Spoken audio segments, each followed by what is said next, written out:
السلام علیکم ورحمۃ اللہ وبرکاتہ۔ الحمد للہ رب العالمین والصلاة والسلام علی رسولہ الکریم، اما بعد۔ نحن ما زلنا في باب ما يوجب الوضوء۔ مصنف رحمہ اللہ يقول ويذكر الحديث وعن جابر بن سمرة أن رجلا سأل رسول الله صلى الله عليه وسلم أن أتوضأ من لحوم الغنم قال إن شئت فتوضأ وإن شئت فلا تتوضأ قال أن أتوضأ من لحوم الإبل قال نعم فتوضأ من لحوم الإبل قال أصلي في مرابض الغنم قال نعم قال أصلي في مبارك الإبل قال لا رواہ مسلم۔ جابر بن سمرہ رضی اللہ تعالی عنہ فرماتے ہیں کہ اللہ کے رسول صلی اللہ علیہ وسلم سے ایک بندے نے سوال کیا۔ اللہ کے رسول صلی اللہ علیہ وسلم سے سوال کیا گیا، پوچھا گیا، ان سے ایک بندے نے سوال کیا ان نتوضأ من لحوم الغنم، کہ اللہ کے رسول صلی اللہ علیہ وسلم جب ہم بکرا یا بکری یا بھیڑ، دمبا، اسی طریقے سے ان کے گوشت کو کھائیں تو کیا ان کے گوشت ناقض وضو ہیں، یا ان کے گوشت کے کھانے کے بعد ہمیں طہارت صغریٰ وضو دوبارہ کرنے کی ضرورت ہوگی یا نہیں؟ اس کے تعلق سے کیا حکم ہے، آپ ہمیں ذرا بتلائیے کہ اگر ہم لوگ وہ باوضو ہیں اور ہم نے بکرا یا بکری کہ گوشت کھا لیے تو کیا ہم کو دوبارہ وضو کرنے کی ضرورت ہوگی یا نہیں؟ کیا ان کے گوشت ناقض وضو ہیں؟ کیا ان چیزوں کے گوشت کا کھانا موجب وضو ہے یا نہیں؟ تو اللہ کے رسول صلی اللہ علیہ وسلم نے فرمایا علیک ان شئت فتوضا وان شئت فلا تتوضا، یہ آپ کے اوپر ڈیپینڈ ہے، اگر آپ چاہیں تو وضو کر لیں، اگر نہ چاہیں تو نہ کریں، کیونکہ بکرا یا بکری یا بھیڑ یا دمبا ان جانوروں کا گوشت کھانے سے وضو نہیں ٹوٹتا۔ یہ جانور کے گوشت ناقض وضو نہیں ہے، ان جانوروں کا گوشت کھانا موجب وضو نہیں ہے، یعنی آپ کو وضو کرنے کی ضرورت نہیں ہے، اگر آپ چاہتے ہیں تو کر لیجئے، اگر نہیں چاہتے ہیں تو نہ کریے، کوئی حرج نہیں ہے۔ قال انا اتوضا من لحوم الابل، کہا اللہ کے رسول صلی اللہ علیہ وسلم کیا ہم جب اونٹ کا گوشت کھائیں تو کیا اونٹ کے گوشت کھانے کے بعد ہمیں وضو کرنا پڑے گا؟ ہمارے اوپر یہ ضروری ہوگی کہ ہم وضو دوبارہ کریں؟ کیا اونٹ کا گوشت ناقض وضو ہے؟ کیا اونٹ کا گوشت موجب وضو ہے؟ اللہ کے رسول صلی اللہ علیہ وسلم نے فرمایا نعم فتوضا من لحوم الابل، کہ لوگوں جب تم اونٹ کے گوشت کھاؤ اور تم باوضو ہوتے ہو اور اونٹ کے گوشت کا تناول کرتے ہو، اس کو کھاتے ہو، تمہارے اوپر یہ چیز لازم آ جاتی ہے، تمہارے اوپر یہ چیز ضروری ہو جاتی ہے کہ تم کو دوبارہ وضو کرنا ہے، کیونکہ اونٹ کے جو گوشت ہوتے ہیں وہ کیا ہیں؟ موجب وضو ہیں، آپ کو دوبارہ وضو کرنا پڑے گا۔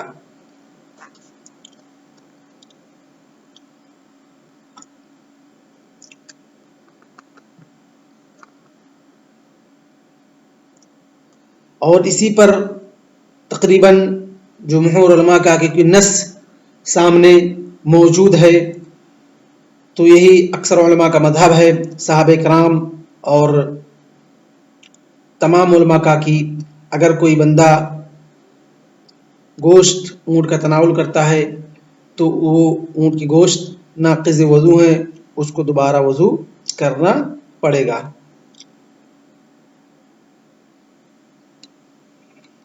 اس کے بعد کہا اصلی فی مرابض الغنم، کہ اے اللہ کے رسول صلی اللہ علیہ وسلم کیا ہم مرابض کہتے ہیں مربض کی مربض